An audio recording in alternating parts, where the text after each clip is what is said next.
Кыргыз Республикасынын президентине караштуу мамлекеттик тил жана тил саясаты улуттук комиссиясынын төрагасы Каныбек Осмоналиев агабыз менен маектешүүгө келдик. Эфирде 5 суол, биз менен болуңуздар.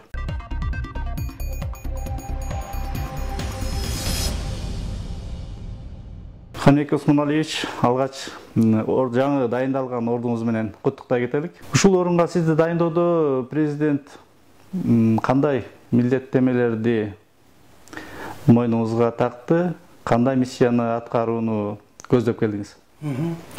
Рахмат сурооңузга, рахмат куттуктооңузга. Мен чынында бул абдан жоопкерчиликтүү, абдан маанилүү кызмат орду катары сезип, өзүмдү ошого даярдоого аракет кылып келдим.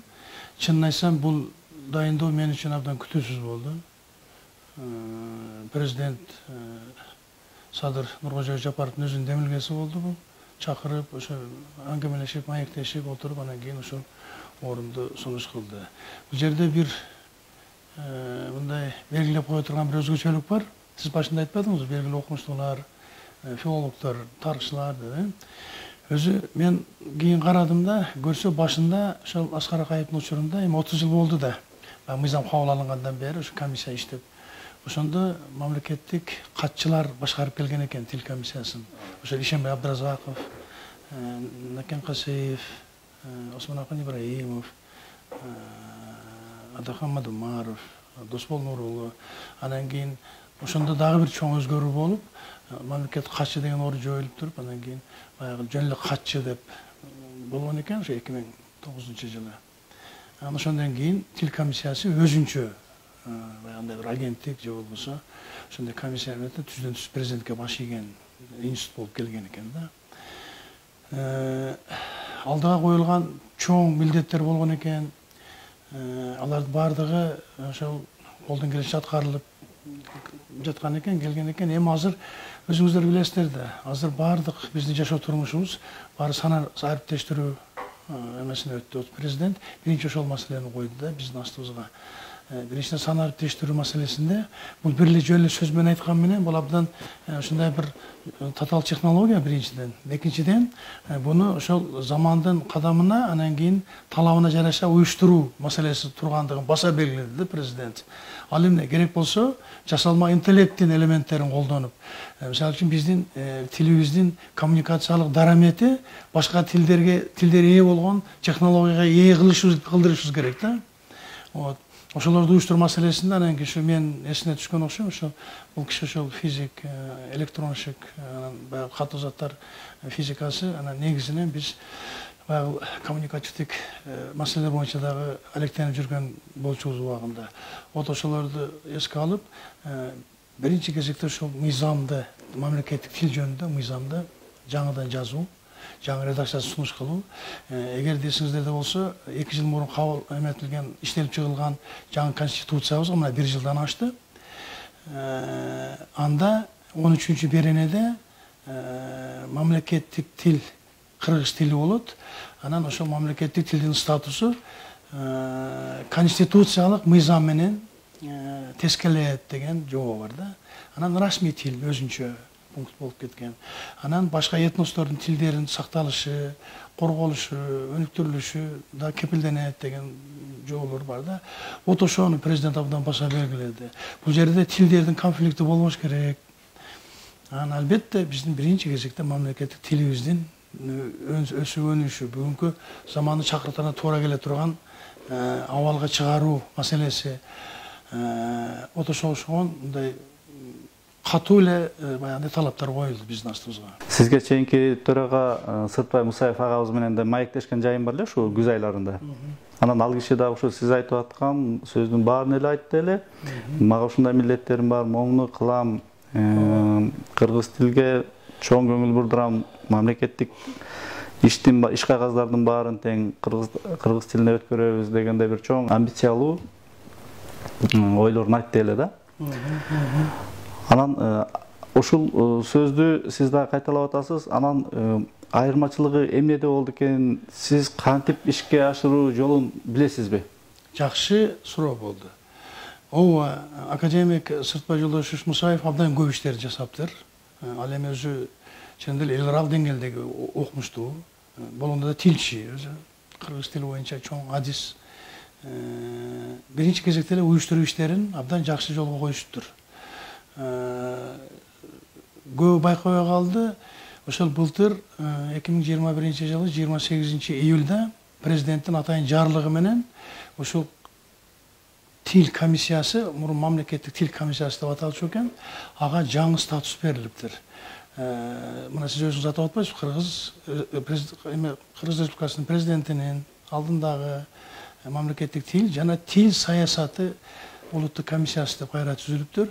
Болгондо дагы ошол эле жарлык менен бул комиссияга кыргыз энциклопедиясы берилиптир, кыргыз тез кошулуптур, окуу борбору берилиптир, тилдерди окутуу борбору. Анан дагы кыргыз термин комиссиясы берилиптир да. Вот ошолордун баардыгынын баягындай усулдук документтеринен сырткары, мыйзамдык, нормативдик, укуктук иштердин баарын жасоо тапшырмасы берилиптир. Ошонун негизинен баягы жаңы конституциялык мыйзам кабыл алуу маселеси. Мага маселе конкреттүү коюлду. Булардын баардыгы жакшы, бирок аткарылышы кандай болуп атат?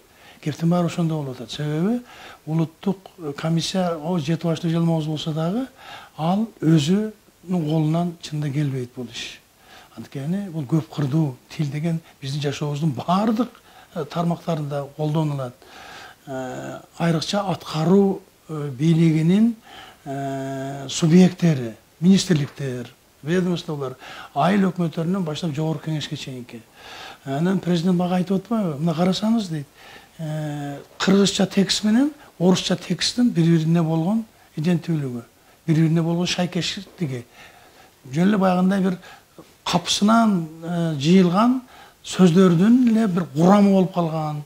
Орусча айтканда набор болуп калган деп ал киши баягындай маркерлеп бар мага көрсөттү да.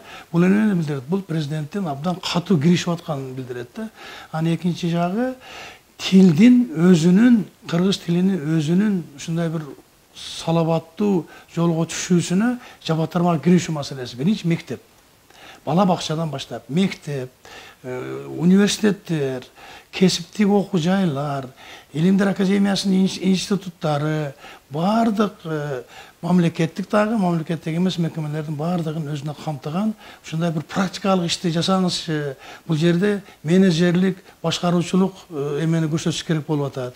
Баардыгы эле бири-бирин сизиң, бизиң деп мыйзамды алдыларына коюп бергенде нерсеси чыкпай жатат деген нерсени көрсөттү. Мен мурунку тажрыйбам эске алганда окшойт. Мен эмне болсо дагы министр болуп иштедим, депутат болдук, комитетти башкардык. Вот ошонун баардыгын мобилизовать этип, анан кийин мен өзүмчө ушундай жыйынтыкка келдим да, бул жерде эми кыргыз тили жөнүндө өзүбүздүн же бар же жогубузду айкындап кое турган тил жөнүндө сөз болуп аткандан кийин биз баардык ресурсту, баардык жактарды тартышыбыз керек. Бул жерде пропозиция, оппозиция деген түшүнүк болбош керек да. Мен ошондой маселе коюп атам. Буюрса мынакей 10 күн болду иштегенибизге. Азыр баары менен таанышып бүттүк. Жарыш түрдө ошол мыйзамды жасоону кириштик, аягына чыгууну. Бирок бул жерде мен дагы бир сураныч менен кече президент администрациясына кайрылдым. Эгерде сиздер байкасаңыздар, бизде бүгүнкү күндө аракетте 2 мыйзам бар. Мамлекеттик тил мыйзамы, анан расмий тил жөнүндө мыйзам. Ойлонуп көрөлүчү, эмне үчүн 2 мыйзам болуш керек? Эми ушул мыйзамдык жолун сурагым келип турду да. 2 мыйзам болуш керек. Мен сунуш киргиздим кече. Буну бир эле мыйзам кылалы. Өзү мамлекеттик, то есть конституциялык мыйзам болсун. Бирок ал мыйзамды биз мамлекеттик тил жана тил саясаты жөнүндө деп атайлы. Деп сунуш киргизип атам. Эми азыр ал жактан чечим кандай кабыл алынат, анын түшүндүрмөсүн дагы берүүнүн үстүндө иштеп атабыз да азыр. Ошондо биздин расмий тил менен мамлекеттик тилдин ортосундагы катнашы, жапжа карама каршылыктар, ыйкы-тыйкылар, анан кийин ар ким мына мен кыргыз тил боюнча мыйзамым бар, мен расмий тил боюнча мыйзамым бар деген эмени бирдей бирдиктүү саясатты жүргүзөт. Анын үстүнө президент кокусунан эле тил саясат деген түшүнүктү киргизген жок да. Муну өзүңүз жакшы билесиз, журналист катары кийин учурларда борбордон чектөөчү күч абдан күч алып атат. Кээ бир мектептерде дунган тилинде окутабыз балдарды, уйгур тилинде окутабыз балдарды. Мына Бишкекте тиги Дастан Акционерлик коомунун базасында еврей тилинде мектеп ачып алышыптыр, класстарды ачып алышыптыр. Булардын баардыгы биздин бирдиктүү, улуттук, мамлекеттик идеологиябызга туура келбейт да. Вот ошонун түзүү максатында. Эми мындай конструкциядагы мыйзамды жазып бүтөбүз буюрса, өткөрүүдө абдан чоң эме болот. Абдан чоң резонанс болот. Анын үстүнө биздин эл, биздин эле ошо кыргызстандыктар, эми бизде кыргыздар эмес, кыргызстандыктар абдан ачык маанайда өздөрүнүн пикирин бере турган ушундай бир абалга жетип калдык. Бирок биз муну баары жасап, толеранттуулукту дагы сактап, анан ошонун негизинде тил саясатын алып кетишибиз абзал го. Тажрыйбаңыз жөнүндө жакшы кеп кылып атасыз. Ошол депутат болдуңуз. Билим министрлигинде дагы иштештиңиз. Анан кийин сиз азыр эле айтып аткан көйгөй, чоң көйгөй, окуу мектептер туурасында айтып атпайсызбы? Мел мыйзамыбыз өткөн күндө дагы андан кийинки механизм кантип ишке ашып кетет, көзүңүз жетип турабы? Мисалдап айта аласызбы? Алгачкы негизги көйгөй деген 1-2 кадам эмнеден башталыш керек? Ал өзүбүздүн эле принципиалдуулугубуздан. Кээде айрыкча кандайдыр бир окуу китептерин жазганда, ага кошумча дагы материалдарды даярдаганда, ошол эле окуу материалдарын мектептерден, бала бакчадан баштап жогорку окуу жайларына чейин киргизгенде биз өзүбүздүн принципиалдуулугубузду көрсөтпөй жатабыз да. Мисалы, мени бүгүнкү күнгө чейин ошол материалдардын сапаты канааттандырбайт. Ушул жерде дагы тааныш билиш, баягындай бир жакын кишилердин эмгектерин түртүү, чынында биз өзүбүз балта чабып атабыз да. Бул жерде катуу конкуренция менен чыныгы бүгүнкү замандын талабына чакырына туура келген ошондой окуу куралдары болуш керек. Бул жерде баягы керек болсо өзүң балаңа да таппашың керек да мындай нерсени. Анан абдан катуу тартип киргизишибиз керек. Аткарбадыбы? Кыргыз тилинин мыйзамын, мамлекеттик тил, мейли расмий тилдин да талаптарын аткарбадыбы? Анда ошол жетекчи ырайымсыз түрдө жазаланыш керек. Эми бир эле жазалоо жолу менен муну ишке ашырып жибере албайбыз. Бирок баягындай ошондой бир шартты түзүшүбүз керек да. Шартты түзүүгө бүгүнкү күндө мен эмнеден баштайм? Бүгүнкү күндө бизге коммуникациянын деңгээли абдан сонун учур келип турат да. Вот ошону пайдалана билүү. Ошол жөнүкө телевидениеден баштап бүт информациялык коммуникативдик технологияны, когнитивдик технология азыр абдан өнүгүп аткан кез. Вот ошондой нерселер болот го. Мисалы үчүн мен азыр бир айдын ичинде эми баягы мыйзам долбоору өзү уланып кете берет. Эми бунун кабыл алынышы балким 1 жылга созулуп кетиши мүмкүн, же жарым жылга болушу мүмкүн. Бишкектин бир жогорку окуу жайынын базасында анан Ош, Баткен, Жалал Абад областтарын бириктирип, дагы бир жогорку окуу жайынын базасында ушул сиз койгон маселени ачык коюп, бүт ошол катышуучу субъекттердин баардын алдына маселени ушундай так коюп, кана ким неге жооп берет? Ар ким өзүнүн компетенциясына туура келген нерсеге жооп бериш керек.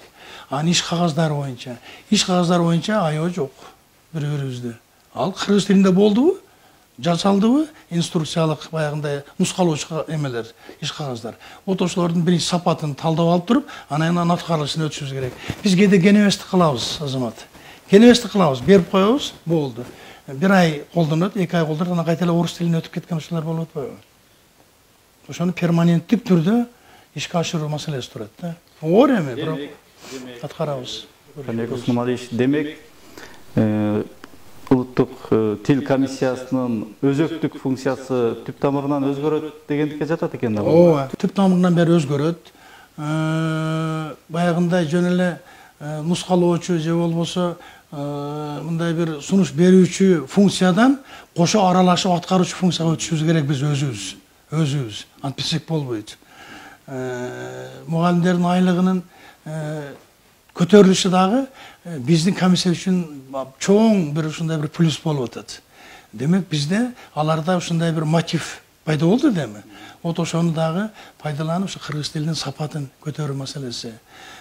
Мурун ушундай нерсени айтчу эле, алтырсын депутаттар, мен өзүм 5-чакчы депутат болуп жүргөндө айтчу эле да, мен кыргыз тилин окуйн эле деп атам, үйрөнөйүн эле деп атам, бирок шарт жок мага деп. Мен ошондой эле катуу каршы чыкчу элем. Ай, сен кааласаң шарт бар азыр, мына эмелерде бар, интернетте бар, атайын окуу борборлор ачылып атат. Башка маселе, биз кыргыз тилинин жашоо үчүн Кыргызстанда зарылчылык шартын түзүүгө келе жатабыз да. Зарыл болуш керек да. Мына мен силердин астыңарда эле азыр астыңарда эле KICB банкына барып, өзüm баягы документтерим эме кылдым да. Ал жерде дагы орус тили биринчи эмде турат. Биз ошолордун баардыгын үчүн катуу талап кое болушубуз керек. Эмне кыргыз тили жарды тилби, аны түшүндүрө албайбы? Түшүндүрө алат, эң эле сону. Ошол жерде турат. Бирок негизинен орус тилинде бланкаларды алып жасап атышат. Бирок тилдердин кагылышы, баягы көчмөндөр кагылышы дегендей, тилдердин кагылышын биз эме кылбашыбыз керек. Тилдер тескерисинче бири-бирин толуктап, бири-бирин байытып, бири-бирин колдоп турган нерсе болуш керек. Бир чоң окуя болгон азамат, эгерде байкаган болсоңор, биз могул азыркы эмени, конституцияны, мен ушу кеңешменин мүчөсү катары айтам, биз кыргыз тилинде жазганбыз биринчи. Кыргыз тилинде жазып, аны орусча которгонбуз. Азыр экөөнүн бири-бирине шайкеш келүүчүлүгү мурдагыдай эмес, бир топ дурус да. Азыр жогорку кеңешке да ошондой талаптарды коюп атабыз. Мыйзамдардын мамлекеттик тил дедикпи, мамлекеттик тилде жазылышы. Анан албетте которулушу.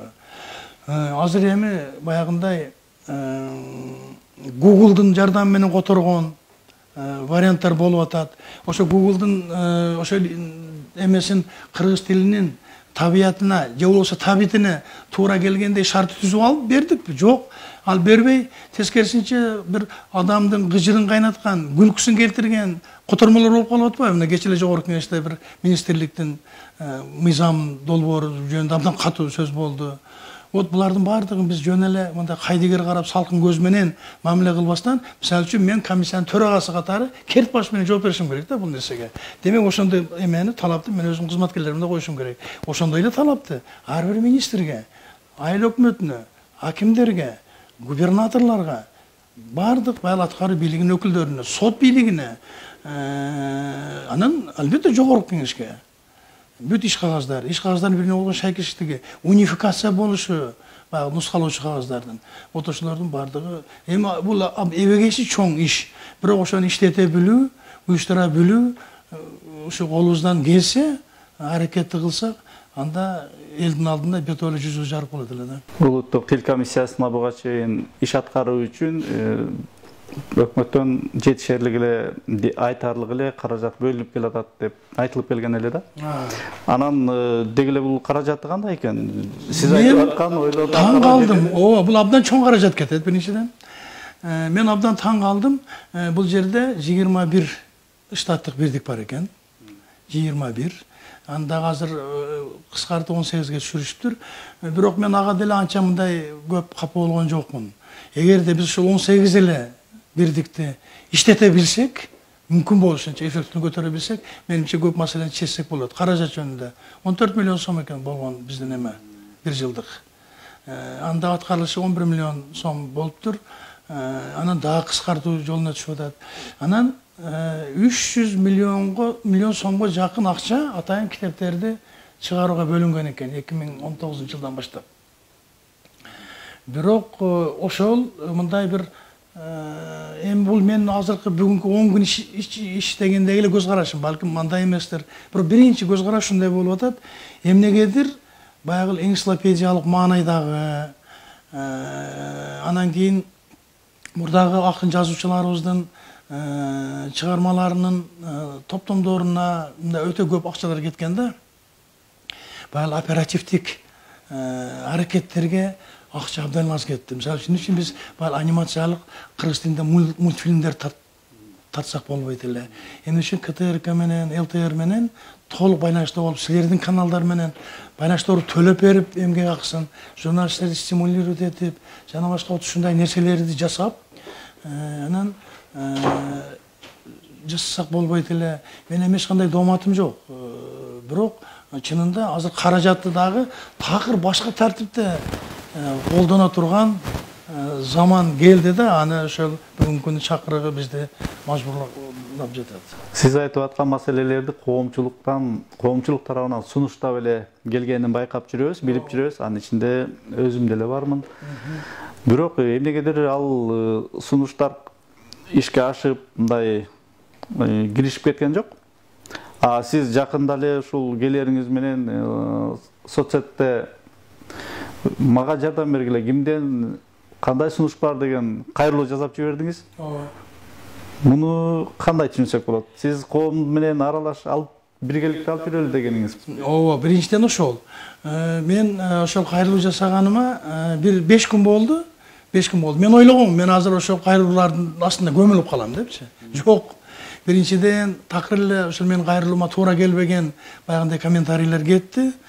Какшыктар, мындай сен колуңан эмне келме келе, сен физиксиң. Бирок чындап эмелер да келип атат. Абдан баягындай бир мазмундуу кайрылуулар да келип атат. Мына азыр буквально бир жарым сааттан кийин бизде чоң бу жерде эме болот, отурум болот. Биз ошону атайын бир кызматкерди бөлүп, ошолорду анализ жасоо ишине өтөлү деп атабыз. Чынында эле элден көп нерсе түшөт да. Биз кээ бир болбогон эле мындай жакшынакай эле элдин жалпак тили менен эле жеткире турган нерселерди академиялык деңгээлге жеткирип койгонбуз да. Илимий изилдөө деңгээлине жеткирип койгонбуз. Андай жол менен биз кыргыз тилин сиңире албайбыз, айрыкча башка улуттарга. Баарынан кызыгы, ошол мага келген комментарийлердин ичинде башка улуттун өкүлдөрү да сунуш берип атышат. Мен мисалы үчүн орус тилдүүмүн. Мага мындай жерлер мындай болуп атат, фонетика боюнча мындай нерселер болуп атат. Түшүнүксүз нерселер болуп атат депчи. Мына көрдүңүзбү? Ошон үчүн биз азыр ушул биздин комиссиянын астында атайын кеңеш бар экен. Тил, мамлекет тил боюнча кеңеш. Ошону балким президенттин деңгээлине чейин көтөрүп, президенттин өзүн төрага кылып, аны ошо кеңештин коллективдүү чечими ошо принципиалдуу болуш керек деп атам да. Себеби биз баарыбыз адамбыз да. Мисалы үчүн менин амбициям күчтүү болсо, мен өзүм билгеними башка карабай эле таңуулай берем да. Аны ошодон бузулат да көп нерселер. Бул тил деген абдан айыр мамиле кылчу нерсе да. Каныбек Осмоналиевич, убактыңызды бөлүп бизге темага ылайык ой пикириңизди ортого салганыңызга рахмат айтабыз. Саламатта болуңуз. Рахмат, кыргыз тили байысын, биздин тилибиз келечеги кең болсун.